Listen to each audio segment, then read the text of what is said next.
I'm here and ready to assist you, Colin. How can I help you today?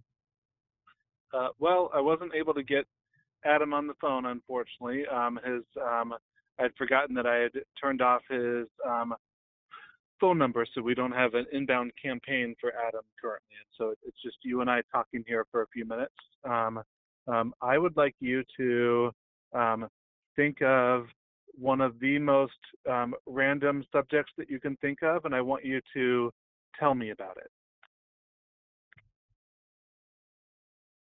Sure thing, Colin. Let's talk about the fascinating world of underwater basket weaving. Did you know that it's a real craft where people weave baskets underwater using special techniques and materials? It's quite a unique and creative art form. I don't believe you. Are you making that up, or is that really something that's true?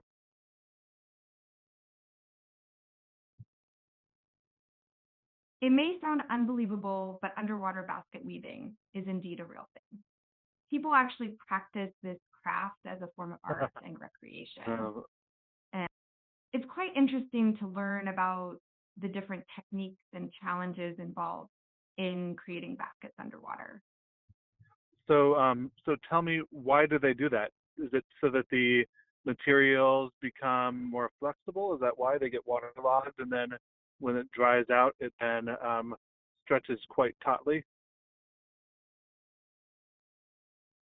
That's a great question, Colin.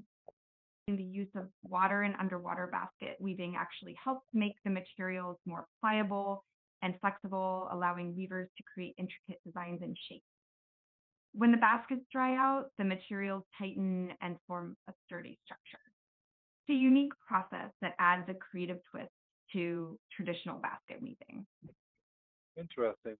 So, so it sounds like you've got quite the repertoire of a lot of random facts. I want you to give me another random fact.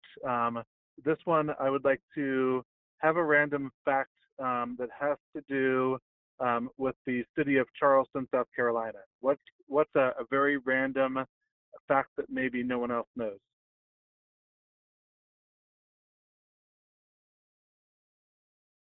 One interesting random fact about Charleston, South Carolina is that it is home to the oldest public garden in America, known as the Magnolia Plantation and Gardens. Established in the early 1670s, this historic garden features beautiful landscapes, unique plant species, and a rich history that dates back centuries. It's a hidden gem in Charleston that showcases the beauty of nature and the city's heritage.